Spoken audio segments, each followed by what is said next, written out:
We are live.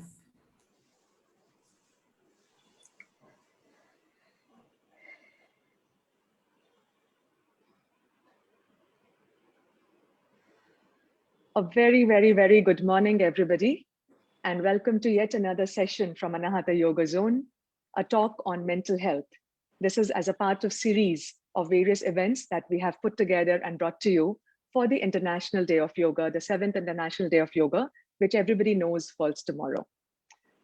Mental health. Mental health reflects our emotional, psychological, and social well-being, affecting how we think, how we feel, and how we act. Mental health has a strong impact on the way we interact with others, handle problems, and make decisions. What affects this mental health? What is it that brings about mental illness? And who can be a better person to talk about this than our speaker for the day, Dr. Purnima Nagaraja, a psychiatrist, psychotherapist, a trainer, and a mentor who runs a wellness clinic in Hyderabad with the name Dhrithi Wellness Clinic. Yoga says the definition of yoga is yoga chitta vritti nirodha, which means the practice of yoga. Or what is yoga? Yoga is to stop or to pause the modifications of the mental mind. And yoga has given us a lot of tools, a lot of different ways, a lot of different sources through which we can maintain a good equilibrium and balance in the health, not only in the physical health, but also the mental health. And now to correlate, what is the science behind this? What is it that yoga does? What is the science behind the practices of yoga, which brings about a mental health? We have here Dr. Purnima Nagaraj, who will be throwing light on how yoga helps us in the mental health. Also, what are the early signs of detecting mental illness? Because many a times we don't realize, but we are getting towards mental illness. And before we realize it is too late, and then the treatment or the measures taken has to be a little more stringent. So Dr. Purnima will also be talking on what is the early signs that we need to look out for mental illness, and where is the clinical intervention needed, and how yoga as a holistic approach can help us in the mental well-being. And joining us today, moderating this whole talk, is our student, Jayashree, who is an avid runner and a yoga practitioner as well. She is also a consultant in Roshni Counseling Center, a psychologist and a behavioral science professional with over 14 years of experience. So with these two stalwarts talking about and leading this whole session, I'm sure it's going to be a very interactive session. I request all of you to listen intently. And then if you have any questions in between, you can put it in the chat window. We have saved the last 10 to 15 minutes for Q's and A's. And after the session, after the talk is over, if you have any questions and answers, you can put it forth there. But if there's any burning question, which cannot wait till the end of the session, feel free to put it in the chat window and we'll take up and pick it up the questions from there. And then we can address it and we can put it forth to Dr. Purnima, or Jayashree, and they can answer. So over to both of you. Welcome to Anahata Yoga Zone, Dr. Purnima and Jayashree. Thank you much for taking out your valuable time, and we are privileged to have you here today and giving us insight on mental health and what causes a disturbance in this mental health. Welcome. Thank you so much, Pratibha. And Jayashree, it's truly a pleasure to be here, and I'll wait for Jayashree.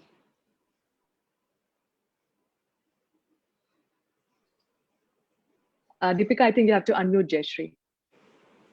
Sorry about this, guys. Just give us 2 minutes. You can unmute Jayashree. Try now. Done. Yeah. Thank you, Pratibha, for the introduction. Thank you, Anahata Yoga, for having us here.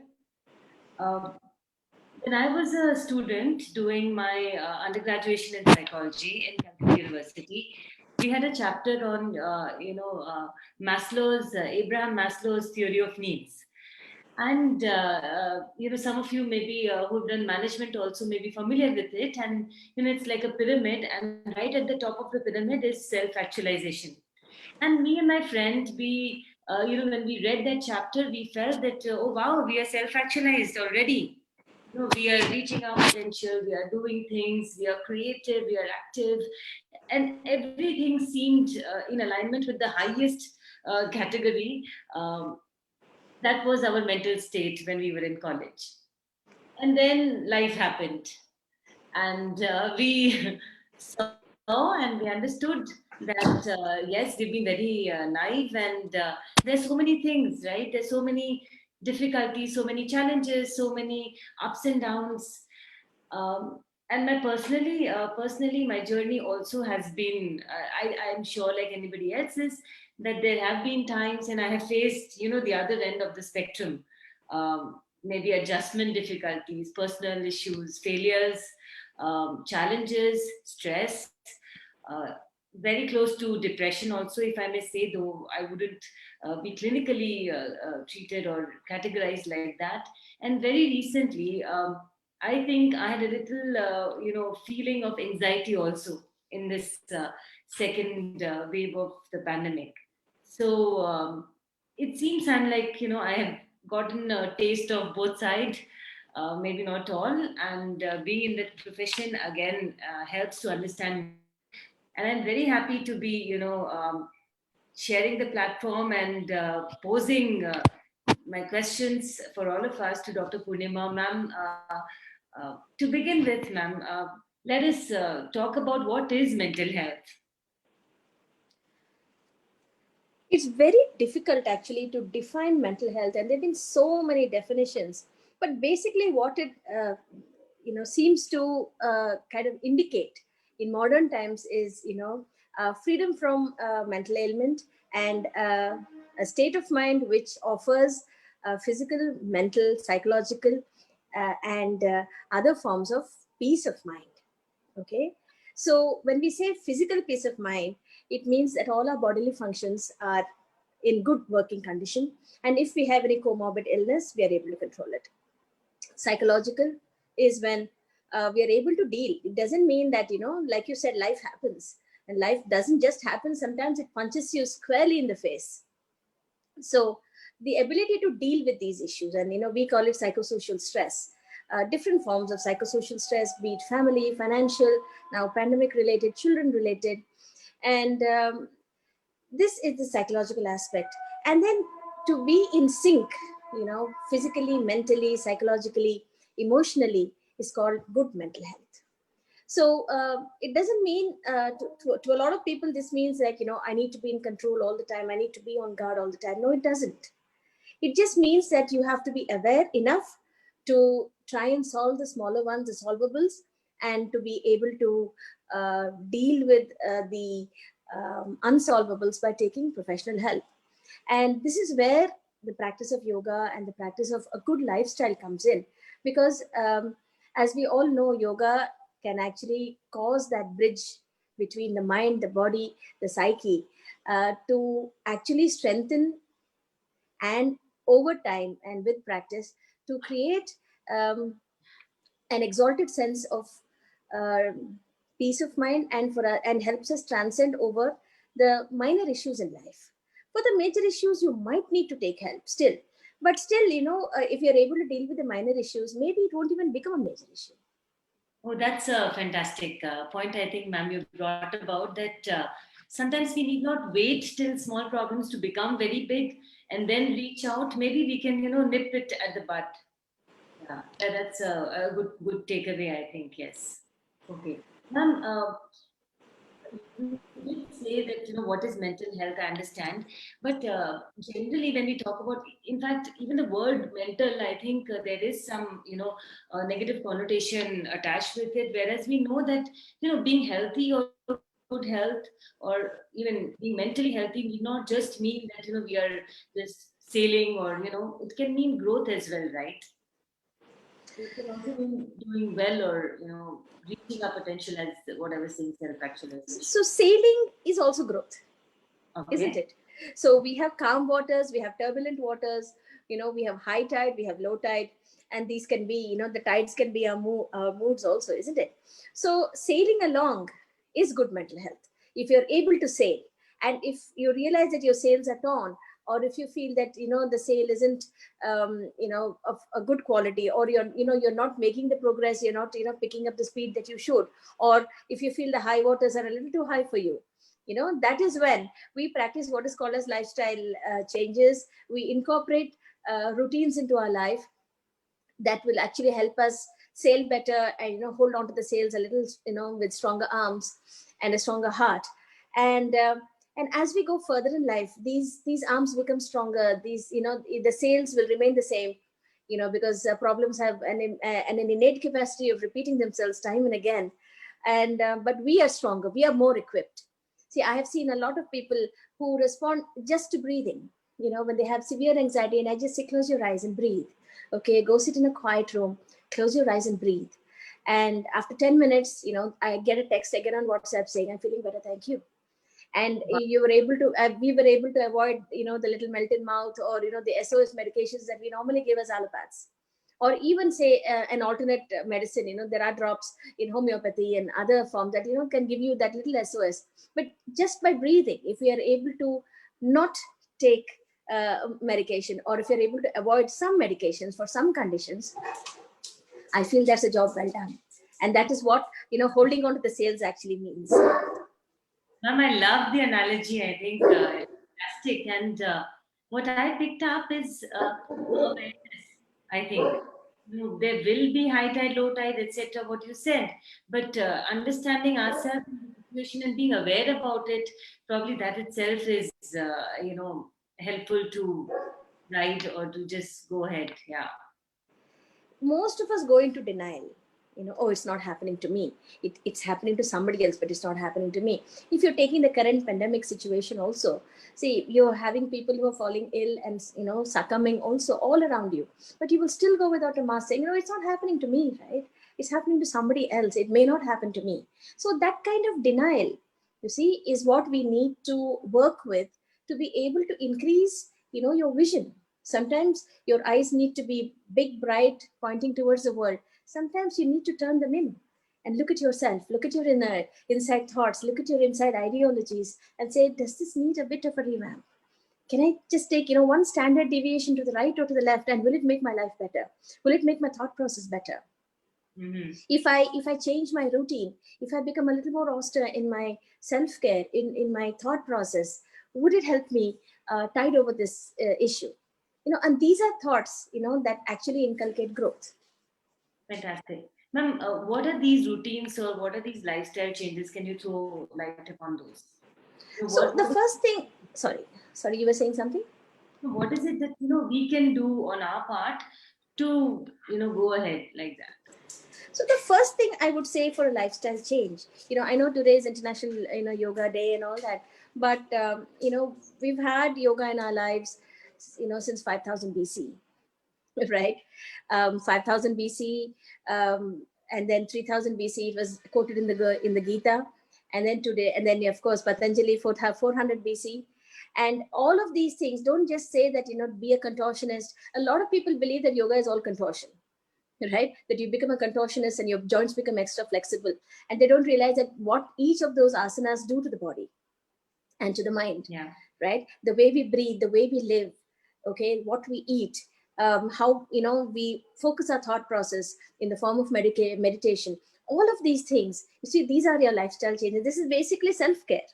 Okay, so in the Western world, we call it self-care. Hydrate yourself properly, eat properly, get, so many hours of sleep, learn to relax, do breathing exercises, go for a walk, spend time with family, understand the values of life. Okay, probably realign your value systems, and think about leaning on somebody during a crisis. See, all of these things, you see, this is what we call as lifestyle changes. Like, you have hypertension, you go to a doctor and he'll say, okay, you need to go for a walk, you need to lose 10 kilos of weight, you need to stop eating fatty food. These are lifestyle changes.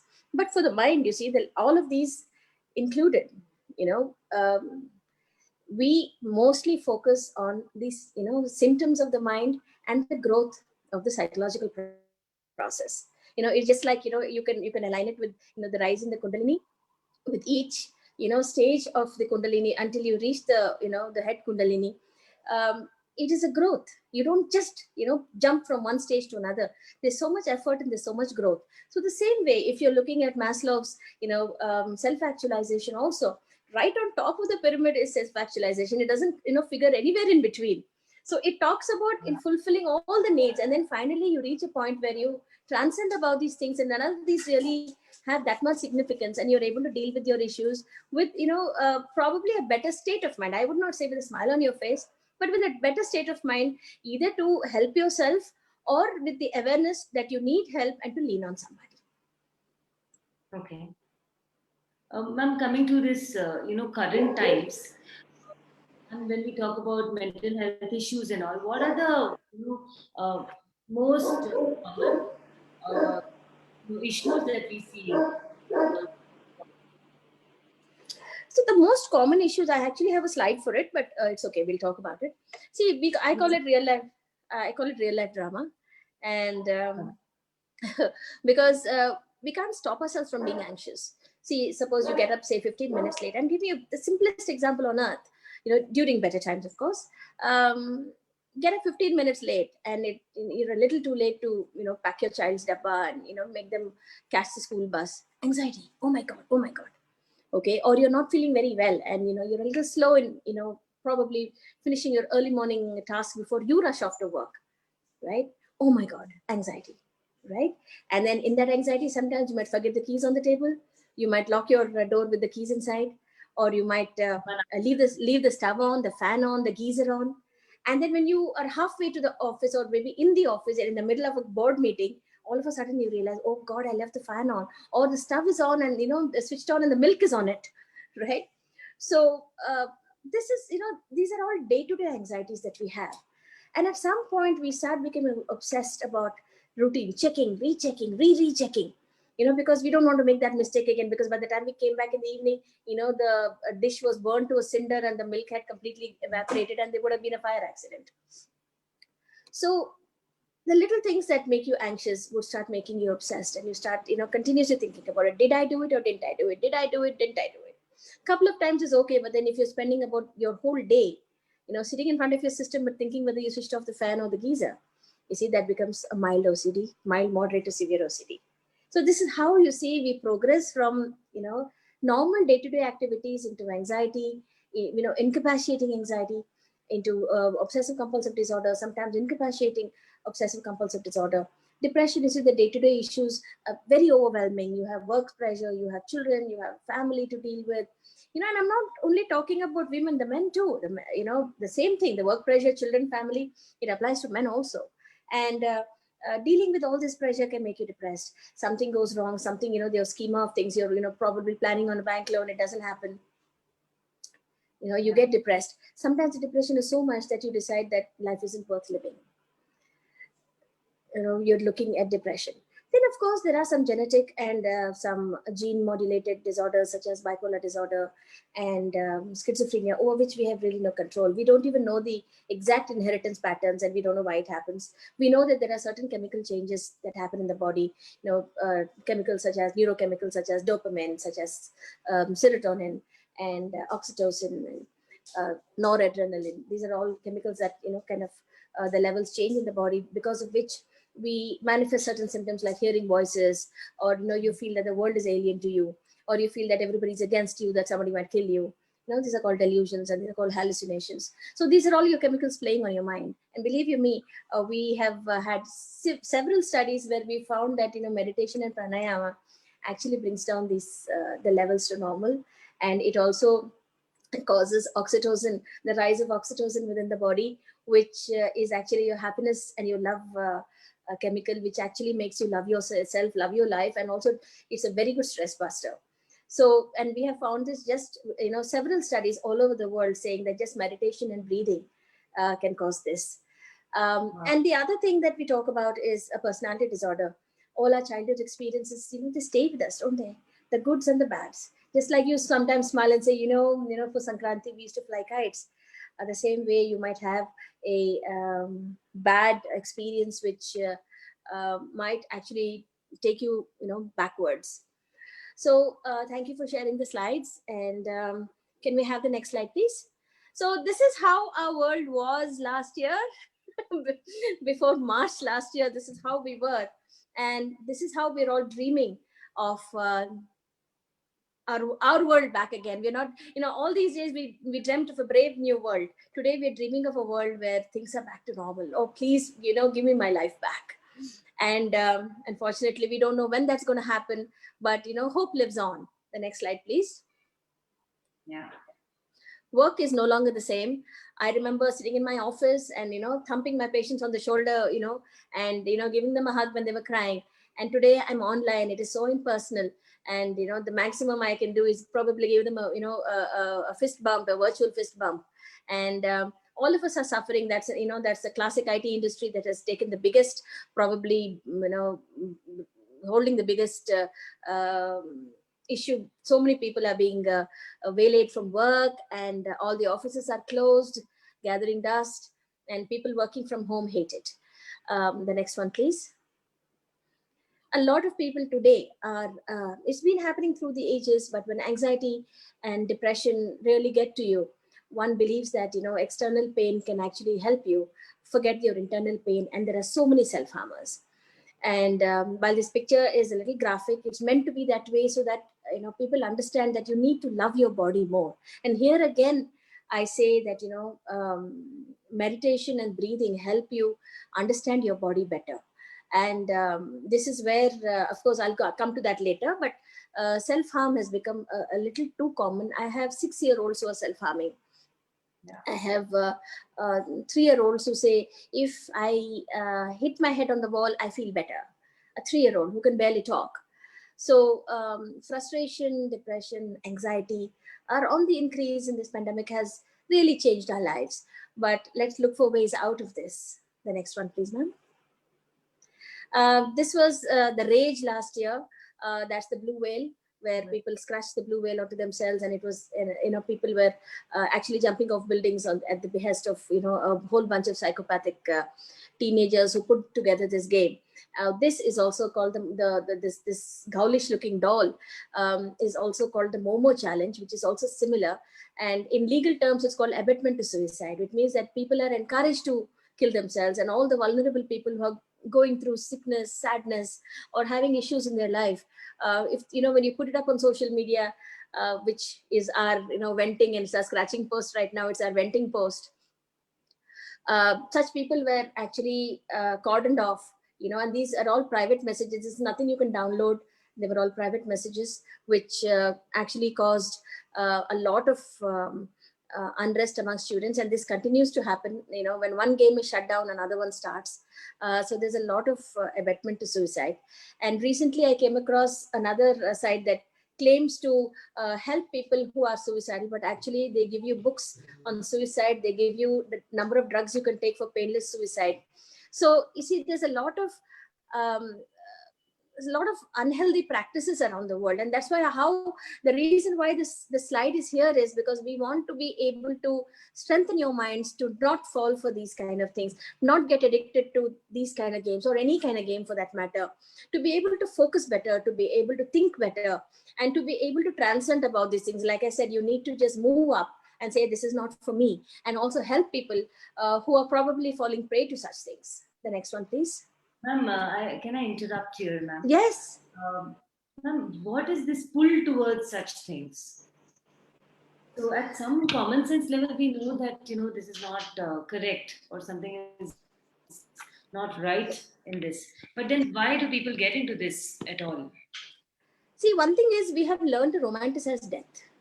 Over time, if you look at social media, and if you look at the apps, the wellness apps, and the calmness and the anxiety apps, they romanticize your feelings. And it's like, oh, it's a fantastic thing if you die. Why are you even alive? What kind of a world are we alive in? See, these are the views of some people that become viral. Unfortunately, today the lousiest of things become viral. Somebody cutting themselves. There's a boy who live streamed his own death. Thousands of people watched it. Not one ranked up to 9/11 and said, catch this guy, let's find his IP address and let's save him. Nobody did that. There are so many videos of bullies beating up probably a smaller person in height, or calling people all kinds of names, gay shaming them. LGBTQIA being shamed, and we just sit and watch. We don't do anything about it. So today's world has become very low on empathy, and it has become very low on feelings, but very high on vulnerability, which is why more and more people, now you see a child, for an example, children are sitting at home since 1.5 years. There's no classroom activity, there's no fun activities, going to a bakery, having fun. So when that's not there, and you're forced to study all the time, and parents are right there at home, everybody's at home, getting on to each other's nerves, for no reason at all. I mean, just the fact that you're at home and you're just in each other's face. Children are getting more and more frustrated, and that's why they're self-harming. They're looking for ways to die, and they're looking at the browsing sites. Yeah. And another thing, ma'am, I feel that, we as people nowadays have very unrealistic expectation of ourselves. So, many people I come across and they say, I shouldn't be anxious, or I shouldn't be depressed, or I should be able to manage everything properly. So this is quite, and I think it did bring upon this fact that, sometimes this happens and you have to learn to, even sailing, you said, right? Even that is growth. But somehow people have this expectation that it should be perfect. Yeah. Let me also just add to this. It's a wonderful statement, very profound statement you've made, that even parental expectations are like that. Today, the competitive world is so much that you even have parenting, which is competitive. For example, 2 children born in the same family, one has to walk first. Mera bacha, it has to walk first, has to talk first, has to be in first in class, has to get a seat in IIT, has to relive my dreams, whether that person likes it or not. So you see, there's so much parental pressure also. Educational pressure is, I think, at its peak in this country, and probably in many parts of the world. I won't say all, but the need to succeed, or the push to succeed, is so high that people are falling prey to it. Yeah. Another thing is, I think this is a time where I just need to mention this: sexuality issues. Mm-hmm. What we identify sexually as, and I'm talking about, we are no longer a binary gender. We have several genders in between, and there are so many alphabets being added to the LGBTQIA, I think the fact that we are not able to accept these aspects also is leading to a lot. That's why I mentioned this marriage. Marriage is not necessarily a binary gender marriage. It can be the same gender marriage also. Like nowadays, in a few places, we are seeing gay marriages, and otherwise, today, your sexuality is still hidden. And when I say sexuality, it doesn't necessarily have to mean the LGBTQIA sexuality. It means basically, like, even today, in today's modern world, the biology class, nobody talks about the male and female reproductive organs. Children are curious as hell, and they get their knowledge from porn because nobody else wants to talk about it. We have so many sexual taboos. Ours is an orthodox culture, but I'm hoping that, over time this changes. Yeah. So this also can cause a lot of unrest in children, particularly, the arranged marriage system versus love marriage, caste, creed, religion, all that apart, the basic need of, meeting expectations, as you said. You have expectations of your married life, you have expectations of your spouse, and none of those are being met. So that's where, people get very disappointed, going to depression, going to, anxiety, and many other issues which come from these kind of thought processes. Okay. Yeah, can we go to the next slide? Yes. So managing grief and loss, and we've been mismanaging grief for several years now, particularly in cultures which do not follow the grieving rituals that we have in each religion and each see, these rituals are there for a purpose. They're not just there because somebody dictated it some 2,000 years ago. They're there because they're elaborate enough to allow you to grieve, allow people to come and give you support, and allow people to, sorry, I have a dog in the house, and allow people to be there and be your support, and after some time, it's a very natural grieving process. But today we have complicated grief, we have post-traumatic stress disorder, we have complicated post-traumatic stress disorder, and that's basically because we lack support systems today. Each man is for himself or herself. right? So we lack the support system that we used to have, that people coming there and being with you, and we kind of, we are now becoming a society that avoids company, that we rather be alone just with a couple of people, who we are close to. We don't go out and, mingle with relatives. So all of these things, you see, managing grief and loss also can be a huge stress, because most of us are hiding our grief, swallowing our losses, and we are forced to be high functional. There are people with depression and anxiety who are high functioning. You can be severely suicidal, but you're there in the office being the life of, the office. Ma'am, I'd like to share this one example of during the second work caseload really went up. So there's one thing I'd like to talk about it affected me for 3 days because of that. Now this lady, husband asked me at home, but the reason why she was to positive happening around me, it causes me anger.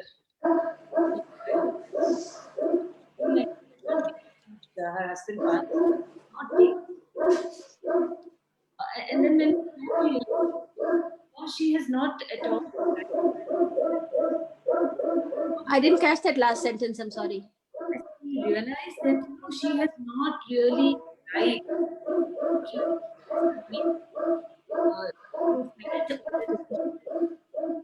And that is the reason why so much of Sorry, we can't hear you, Jayashree.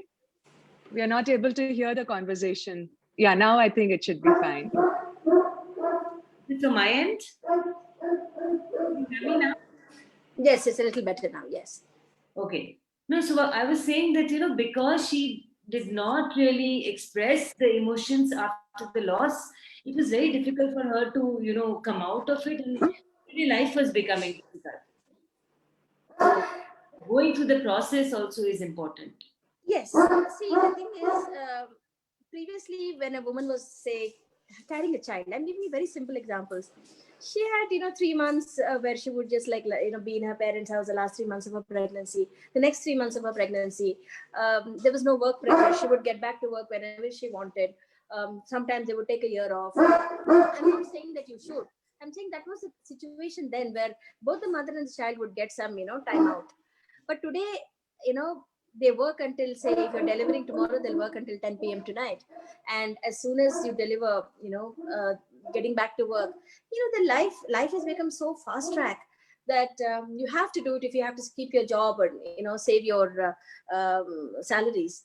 But it means less rest for the body. Nobody's acknowledging, postpartum depression. Nobody's acknowledging the postpartum blues. Nobody's acknowledging loss. Like, you've had a major loss, and 3 days later you want to be back at work because you might lose your job. So the grieving process is gone. So all of this, as you said, you swallow it and then pretend to be very high functioning because the office doesn't take anything less than that. Today you have to have that, that sparkling personality and put in more than your share of work, and only then you're able to retain your jobs. Yeah. So because of this also, there are people who are succumbing to depression and anxiety because of sheer denial. You don't know how to go about it. Yeah. Let's see the next slide. Yeah. Yes. So this is a question which I put into every one of my PPTs. It says, what am I proud of, about myself? We never ask ourselves this question. And if you were to blame, the life, and the lifestyle, it's really not true, because, there are times when we need to have that 5 minutes of, peace, the 5 minutes of questioning time, as you call it. And the other thing which we never do, like suppose you're asked to say, please name all the your favorite people. You probably name everybody from parents to teachers to your classmates and your kindergarten domestic helper. But how long does it take, or would it take, before you named yourself as your favorite person? We never think about ourselves. We put ourselves aside, which is fine. Except that, today the need is higher than ever, that we need to be proud of ourselves. We need to pat us back, to be there for ourselves, and to be able to understand and coordinate our inner being to be in sync with the outer world and the stress of the outer world. In the little thing, we're always, being self-sabotaging. We We are too busy to enjoy life. We're too busy to take a vacation. We are so busy that we don't have time to ourselves. We can't even go for a walk, in a whole day, and we have a million excuses to say for that. So that's the reason why whenever there is a feeling that life is becoming overwhelming, I always say, just sit back, take a deep breath, close your eyes, and say, what are things you're proud of about yourself? When can you be the person you like the most? And what do you need to do to love yourself more than right now, in the situation right now? This is very, very profound, ma'am. This is really very, very good. Thank you for sharing this. I think self-love is the topmost when it comes to self-care. So thank you for sharing this. And I'm sure each one of us should really make a note of this. And this can be the first step towards having a good and a better mental health. Thank you so much, ma'am. Sorry for interrupting, but I couldn't contain myself because this is so important. Thank you. Pratibha, you interrupted and I'm a little lost. I'm already thinking things about myself. So. And I'm sure this has put in, everybody, a lot of us, like you and I, it has put in a lot of kind of self-introspection for a lot of people. And this is exactly what we want from this session, that people actually do a little bit of self-introspection and see where they can put themselves first and then help them in a good, balanced mental health and well-being. Fantastic. Please continue. Thank you. Yeah. Can we go to the next slide, please? And this is another thing that causes a lot of stress, and this is areas where we really need to work it out, because is there something called work-life balance? For me, I don't think so. For myself, I speak for myself when I say that my day goes so fast that before I know it, it's 2 a.m. and it's time to sleep. So can we balance work and life? We should learn to, because this is a skill that's something that I'm also, evolving to learn. The guilt of not taking a call on Sunday. The guilt of probably saying, look, I really need an afternoon nap, and I'm sorry, I can't, get onto a Zoom call. So it inculcates so much guilt in us. So we also need to learn, because being a doctor, I'm guilty always of, like, even say if somebody called at 3 a.m. and I was asleep and I didn't hear the call, I feel guilty the next morning when I don't have to.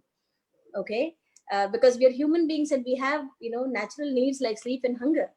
Right. But the world, shames us for these things and makes you feel guilty.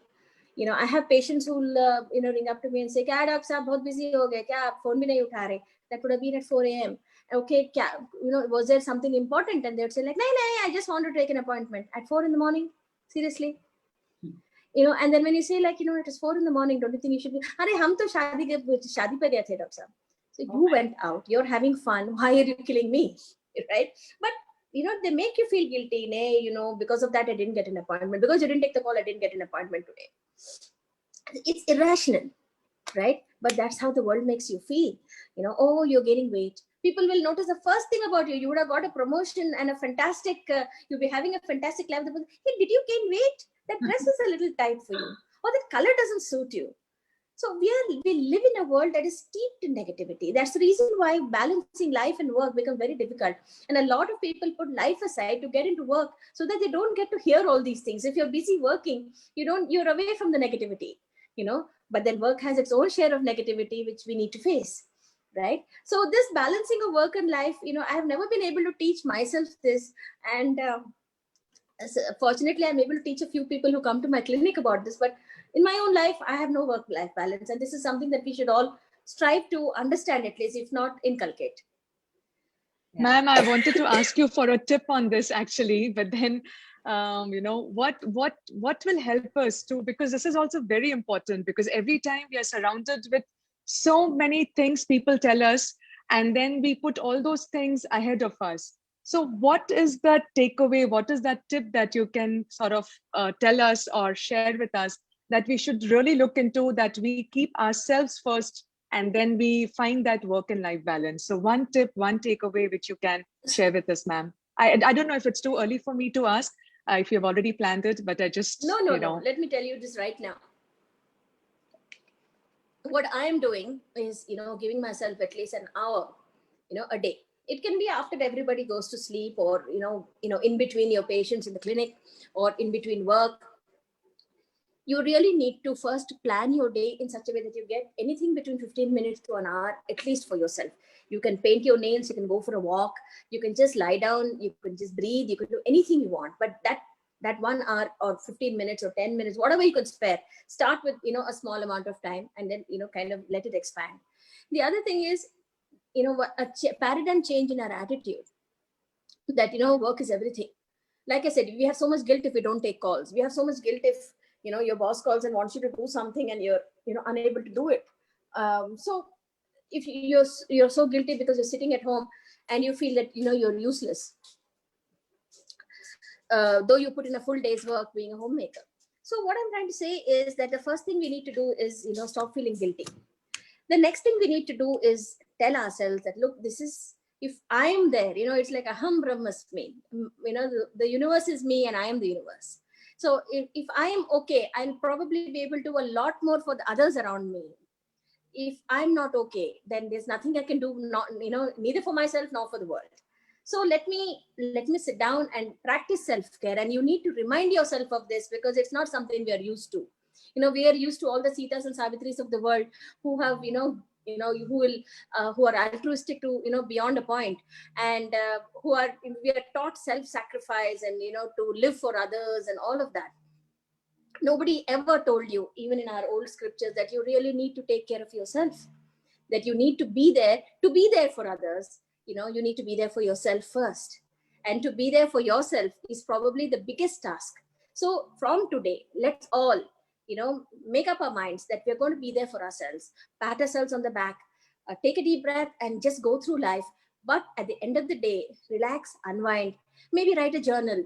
See, today mindfulness says write journals, think of your gratitude, try to forgive people, but self-care about everything. It doesn't matter what you care for. You might want a haircut, you might want to iron your clothes. It doesn't matter. Just be there for yourself, calm down, relax, and then so that you're energized for the next day. Ma'am, this is a wonderful food for thought, and something that we really, really need to focus and practice on. Thank you so much, ma'am. Thank you, ma'am. Real life drama. So this is the real life drama I was talking about: stress, anxiety, depression, personality disorders. Today, everybody comes up to me and says, I have a borderline personality, or I think my spouse has a narcissistic personality. Of course, thanks to Uncle Google, we have a lot of information at hand. But yes, sometimes we do have maladaptive coping skills. Maybe our childhood experiences. Freud never goes far away from all of us. So our childhood experiences can also dictate our behaviors, our coping patterns. See, why some people weep easily? Why do some people have rages? Why is it that some people have road rage? Why is it that some people self-harm? Why do some people just dip into depression quite often? These are all a mixture of the environment we grew up in, the environment we are in right now, our childhood experiences, both good and bad, and some parenting experiences also. Again, we talk of addictions and other maladaptive behaviors. Today, we are all addicted to social media, particularly children. Then we have relationship issues. We have, perversions in relationships also. Today, we talk of, pedophilia, where, children are being molested, where there is domestic violence has increased. The divorce rates have increased. And these are all causes of real worry, because it shows that, as a society, we are kind of slipping into a depression. It's not just you or me or, the third person out there. The entire society today, the whole world is, on a lower ebb. And these are things that we really need to worry about. Our expectations versus our disappointments, our expectations versus what we get. And yes, how we self-harm ourselves. The next one, please. So let me get back to our original topic for today. What is yoga? And I'd like to thank my daughter here, Dhrithi, who made all these lovely slides, because I'm totally incapable of making such slides. Basically, yoga means, please correct me if I'm going wrong, because I'm talking as a pure clinician here. It means to yoke the mind, body, and the spirit. And the aim of yoga for health is to bring a balance into the body, physically, mentally, emotionally, psychologically also. And by connecting ourselves through our breath, we can bring our bodies from a state of disease to a place of health. And this has been proven by several studies over the world, and which is why the US has really taken yoga into their system. Unfortunately, the purest form of yoga is still not being practiced anywhere except still in India. Today we have beer yoga. Yes. Today we have beer yoga, we have goat yoga, we have dog yoga, puppy yoga, we have power yoga, and we have aerobic yoga. So, the West has actually messed it over to the highest, I think, degree of, probably vulgarizing it to the point that, you're drinking beer and doing yoga. What kind of concentration is that? So they're trying to bring a fun element, into it, which unfortunately goes against every rule that yoga has ever spoken about. Because it is when you want to yoke your mind, body, spirit, and your emotions together, you need to concentrate on it. You can't be having puppies running around you or goats climbing your back. So that is only for sheer entertainment, but real yoga is not entertaining. It is a wonderful union of breathing and asanas, and of course your mind, to be able to give you a state which is wonderful in health, wonderful in spirit, and wonderful in mind. The next slide, please. So here, let me talk about the scientific benefits. The one thing is the autonomic nervous system that, which talks about our alertness. That is the autonomic nervous system. It causes an equilibrium. So you're not in this constant state of, high anxiety. You're not very edgy and touchy. You're not feeling like very on edge and very anxious and very out of sync with yourself. So this stabilizes your autonomic nervous system, particularly meditation, pranayama, and some asanas, which actually work on your thyroid, work on the pelvic blood flow, so that you feel a lot better, and it reduces anxiety. So just by practicing yoga and many yogic philosophies, one can actually deal with anxiety, and without medication, that is.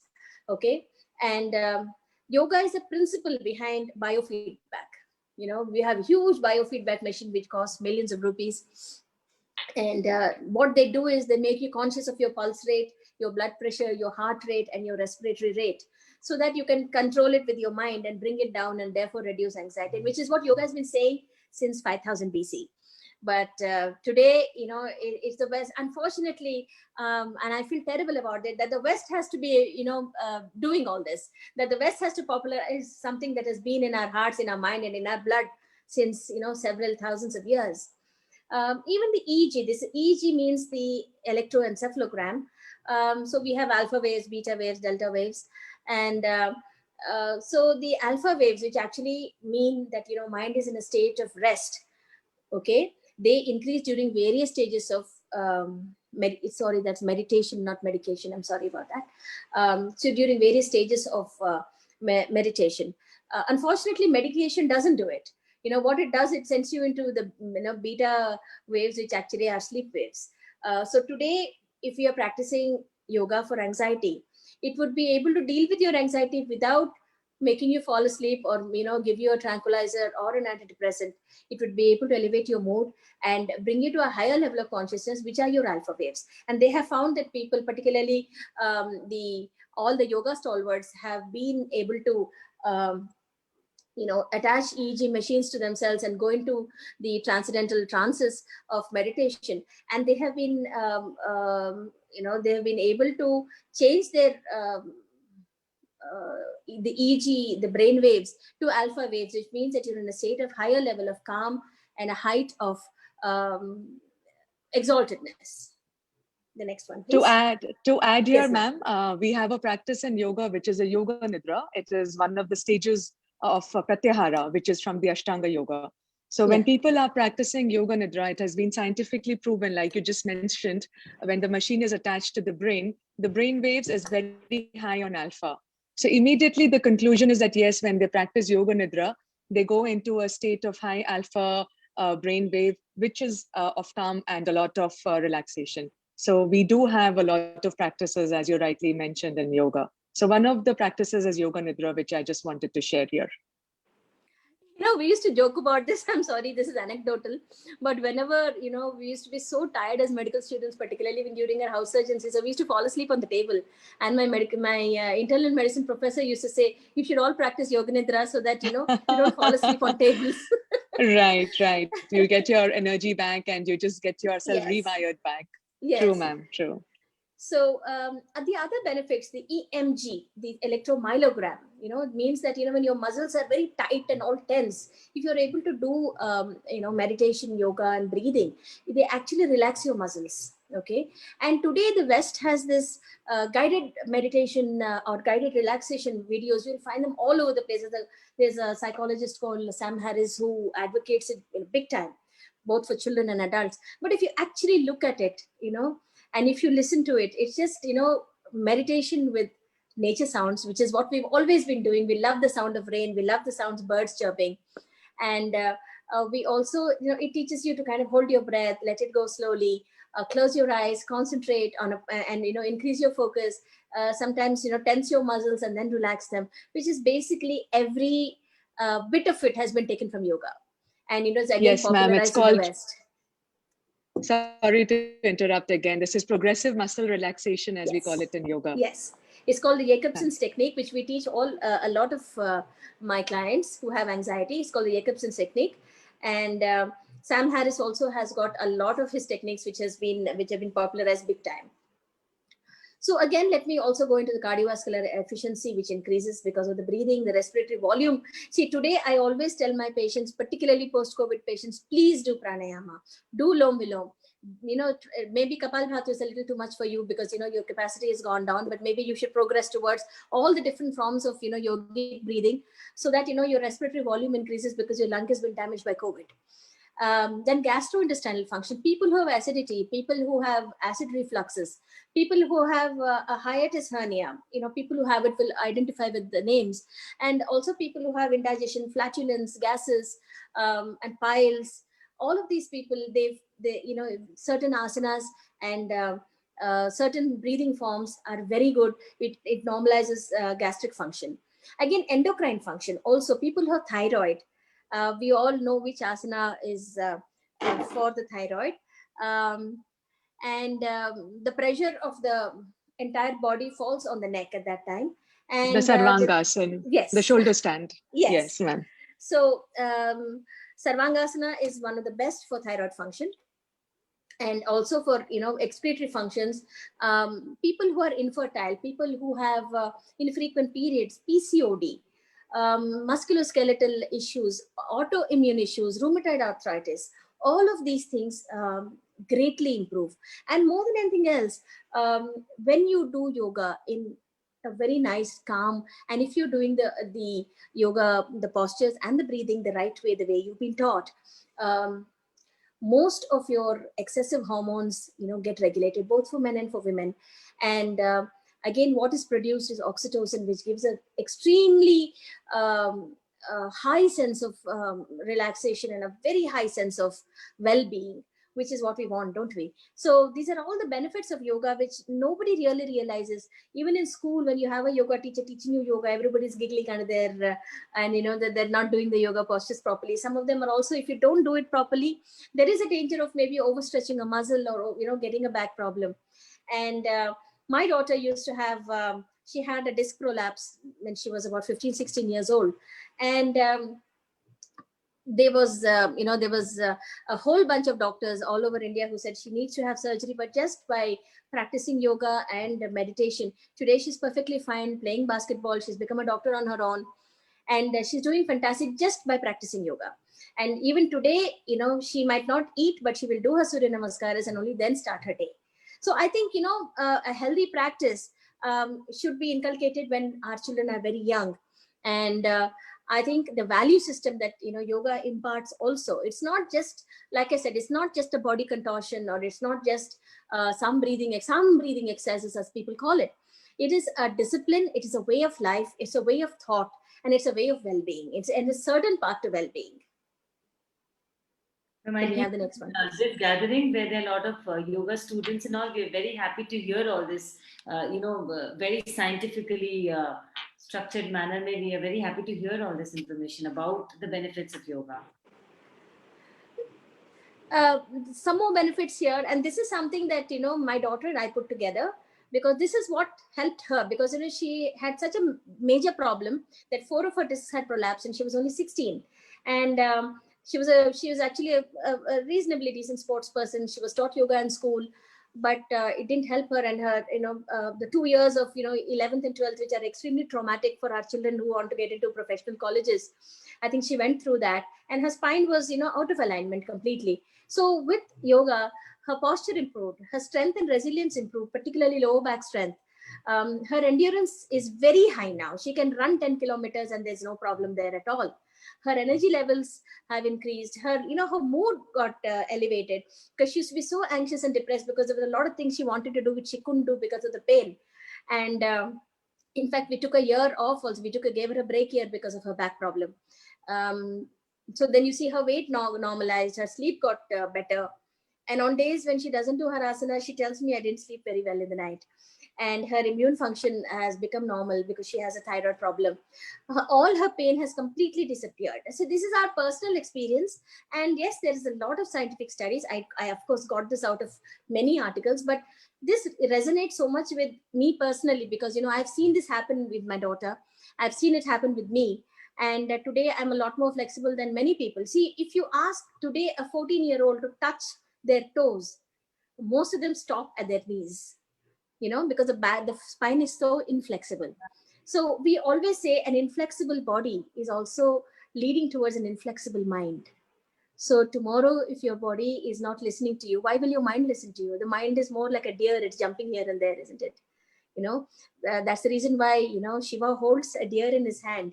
Deer signifies the mind. So he is called Sarangadhara. That means the capriciousness of a deer, which is actually how the mind is. It pulls you to all kinds of directions. You're able to control it. And this is what yoga does to you also. It makes you Sarangadhara. That means you're able to control the functions of your mind, your body, your emotions, and that puts you in an extremely exalted position. A quick word to all the participants. If you have any questions, please put in the chat or Facebook, so that last few minutes we could give it to this. Yes, ma'am, please go ahead. So can we have the next slide, please? So there is a subject called psychoneuroimmunology. That means psychological process, the neurological process, and your immune process. So the medical field of investigation that studies this relationship, we say it's a cycle. Your mind affects your nerves affects your immune system. So that is why people who are anxious are more likely to find, have colds and coughs and rashes and dandruff and, psoriasis and eczemas. So Hippocrates, who's the father of Western medicine, taught his students to look at the psychological and the psychosocial factors surrounding individuals in order to understand certain diseases. And this is the balance that we get through yoga, which the West took so long to actually understand. Can we have the next slide? Okay. So in the immune system also, there's, that the central nervous system and the immune system are very linked. Okay. So how the diseases affect behavior as well as the role of psychological interventions are being studied. And today we know that, psychological interventions along with yoga and other lifestyle changes have actually reduced the disease burden on people, and they have decreased the severity of illness. And we have seen a very positive impact on disease outcomes. And this is hardcore research in the West. So I think my takeaway is that, let's not wait till things happen. When we know certain things, that there are these things that we can do on our own to prevent certain, all these difficulties, even physical as well as mental, why not, make these lifestyle changes and, get a control of our lives. You're absolutely right. 10 minutes of your time is all it takes to start with. And then you yourself will expand it, to fill, more and more time, because you come out of it feeling better. Yeah. So the next slide, please. Yeah. So this one. So again, we have a stress response. When you're in stress, you have, facing exams, people who are, going to be writing competitive exams, people who are looking for job interviews, want to go abroad, writing the SATs. So your heart rate increases, the blood flow, it's actually very haywire, it goes to the skeletal muscles, your pupils are all dilated, and your entire immune function is altered. People break out in hives. People actually break out in. It's also said that people who are extremely anxious, who have led extremely stressful lives, are even predisposed to cancers and tumors because of the production of cytokines. And again, the cytokine is a word now we all know the meaning of cytokine thanks to corona, because we've heard of the cytokine storm that happens when corona infects our lungs, which causes a rapid reducing in our immune function. So these cytokines can be actually prevented from messing with our lungs by doing pranayama. So please, please, please, all of you young people out there, just practice breathing, start breathing. Today we're not even conscious of our breath. So yoga makes you conscious. When you become conscious, turn your eyeballs inwards, start breathing. You will see the level of your health improving, your mental state improving, your temperament improving. You won't feel so bad about things. You won't lose your temper as often. These things are such positive things for us. These are all troubled times. These are all times where we have so uncertain. So some level of certainty into our lives. If 10 minutes of breathing, 10 minutes of focusing can help us, why not? That should be the question in your mind. Why not? Let me try this. Please try it once, and I'm pretty sure you will never let go of it. Ma'am, there's some positive time, but let me pose this one question which we have. Yeah. Sam says that I find it difficult to lose weight, and I keep trying by different types of workout, diet, regimes, and now I'm practicing yoga with positive approach, but my weight is quite stubborn, and usually I'm an anxious person. I feel it's all interrelated. Due to stress, I lose slow, and I feel stressful. I'm not losing all of this. Uh, I still keep going ahead. Any tips on how to reduce the bad stress levels and not compare with others? So the first thing is, I always advocate that you should accept your body. First, self-acceptance. Accept your body the way it is. Okay? Don't start looking at the mirror and saying, oh, I have some fat here, this is too big, that is too small. That's the hardest. And, the first step is always the hardest, as we all know. Accepting yourself and say, okay, this is my body. Okay? The next step is, yes, we need to take some professional help, and we need like a mentor and a coach for these things. Sometimes you're doing it on your own, you get so demoralized. And believe me, I've also fought this weight thing all my life. And if you have, say, PCOD or PCOS or a thyroid problem, weight loss becomes even more difficult. And I have both. So it was always an uphill task for me. But remember, always the first 6 months of any exercise regime, you will lose nothing. Okay, no weight, but you will start losing inches. The shape of your body will change. Your clothes will fit you better. Your skin gets better. Your hair loss stops. And have a healthy diet. Okay, don't do anything faddish. Have a healthy diet, low carb, medium protein and medium fat is a good place to be. And sustain it. Have your cheat days once in a while. Pig out on whatever you like. I do it all the time. But on a regular day, try to stick to fairly decent healthy food. It doesn't have to be millets and brown rice and all of that. It can just be regular ghar ka khana, which you're eating in moderation. If you want to lose weight, every time you have a plate, just take 20% out of it. So if you're eating 3 rotis, just break 1/4 of a roti and put it away. Every time you do that, you're reducing your calories by at least 20. And that's a good place to be. Never give up exercise, but always take a break in between. Exercise for 6 days a week, take 1 day off so that your body has time to also heal from it. Have a positive attitude and say like, my weight is not as important as my health. You want to be healthy, okay? And everybody has a different shape, and those are all genetic shapes, okay? You might be inheriting some shape from your aunts, from your mom, from your dad. So don't worry about your shape and having this perfect Barbie doll body, but focus on being healthy, focus on being peaceful, and believe me, you'll start liking yourself better also. Ma'am, you have shared tips which are sounding doable. So I'm happy to hear that.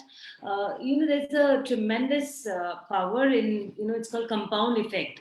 So little things that we do every day, we won't realize. And, one fine day you'll realize this compounded into something which you really wanted. So these small tweaks in life is very helpful. Pratibha, is there any question from Facebook? Otherwise, I have one. I'll take this, and then if there's anything, please. Yes, please go ahead.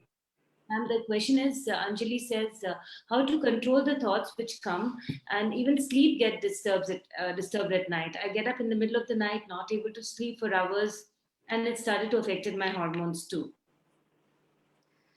There's one thing I always teach youngsters who say they have these thoughts. I always say, don't tame the monsters in your mind, befriend your monsters. Every one of us has a few monsters. See, today I might go to bed worrying about something. Tomorrow I might wake up worrying about something else. So worry never leaves us, anxiety never leaves us. But when you have thoughts that are disturbing, okay, write them down and see what is it that's disturbing. And see if you can, there's something called a transformation process. This is called cognitive pruning, wherein, when your mind is generating unpleasant thoughts, you prune it just like you prune a garden, or you prune leaves off a tree. Okay, so you just say, okay, what, these are my unpleasant thoughts, how can I change it into a pleasant thought? Like you say, oh, I'm useless. So you can say that maybe there are some things I'm not very good at, but definitely some things I'm good at, and then immediately make a list of the things you're good at, so that it boosts your morale. Write down things that can make you feel better when you're in a bad mood, can actually uplift a medium or moderate mood, or the things that you do when you're in a fantastic mood. Make playlists. Today you guys are, make little videos to yourself. Make, I always advocate tiny little videos, 1 minute reel video to yourself, that say, like, that talks to you and says, hey dude, I mean, come on, get out of these thoughts, let's do something together. So talk to yourself, talk to your mind, and you can definitely train your mind to be less stressed out. And if you still feel that you can't, doing your breathing exercises, and having a good exercise regime, which includes meditation, in case you're still not able to deal with it, then take a little bit of help, so that you will learn more specific techniques to help yourself. Medication is not always necessary. You just need to sometimes learn from professionals. So go sit with a yoga person, go sit with a therapist, to understand how to understand the flow of your thoughts. Yeah, I think it's also important to reach out.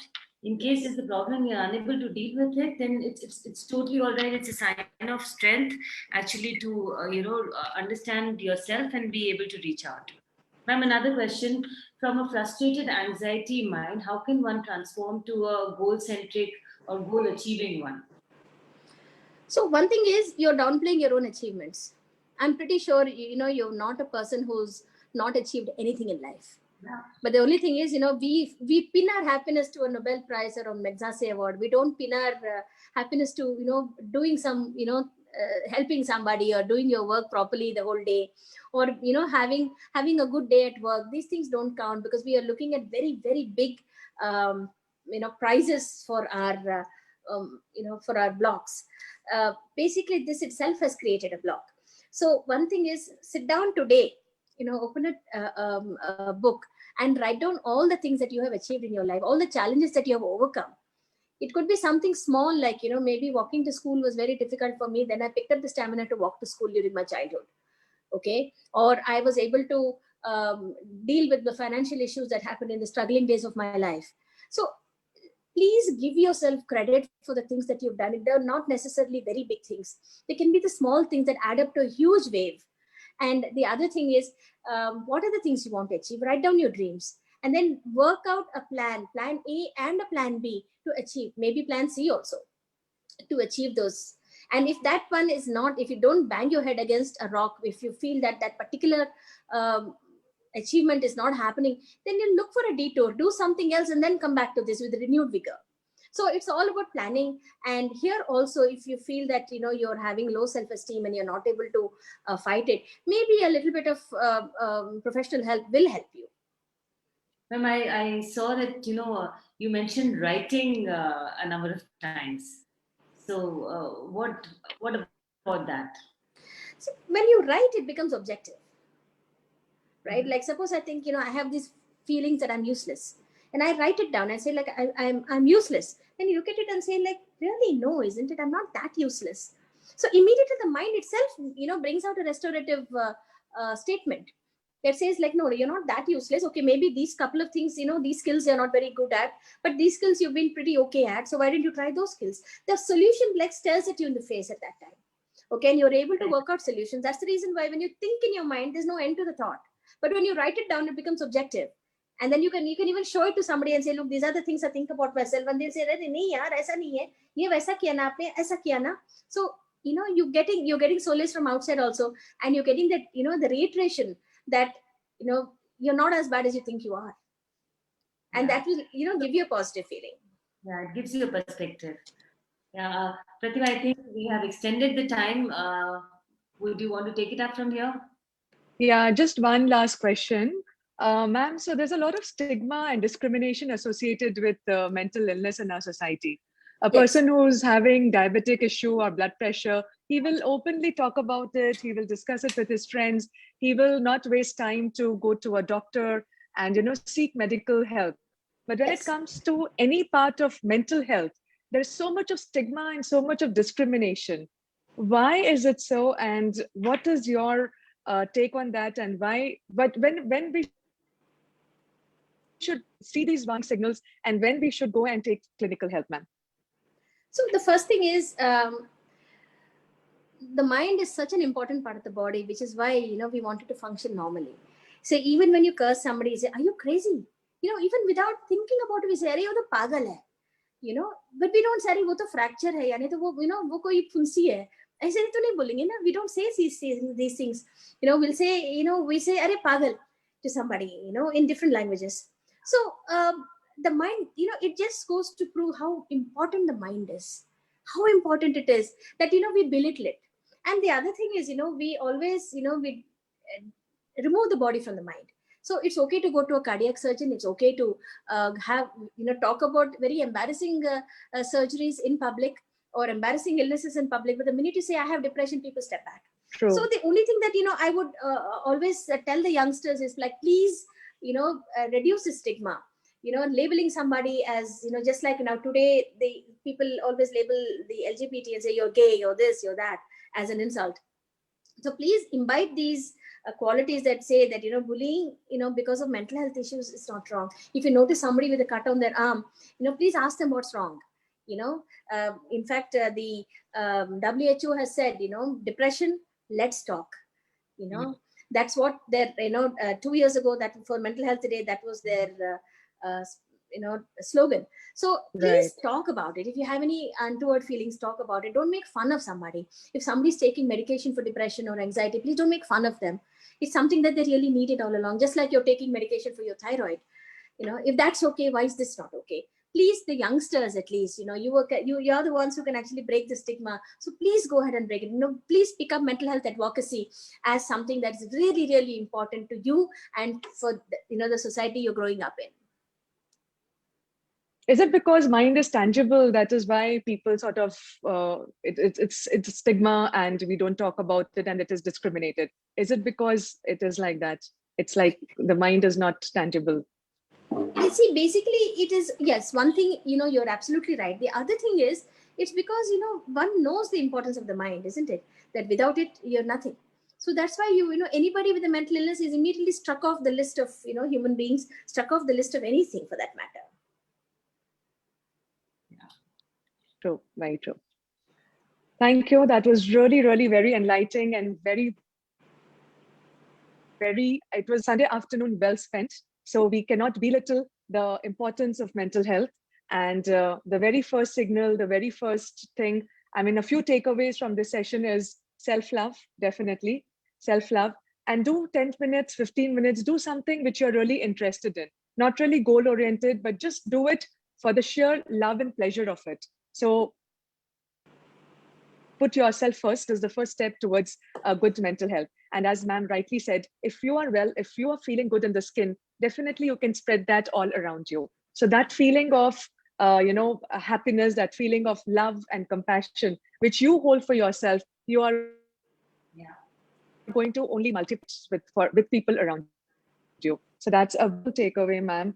Thank you so much for being here and your thoughts with us.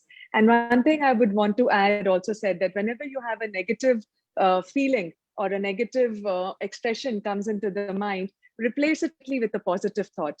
Yoga also talks about it in the sutra. In one of the sutra, they say it as pratipaksha bhav.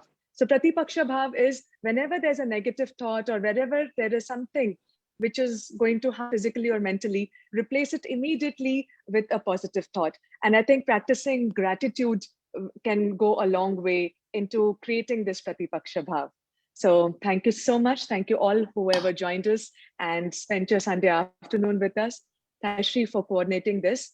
And this, I can see it as a start to a wonderful association.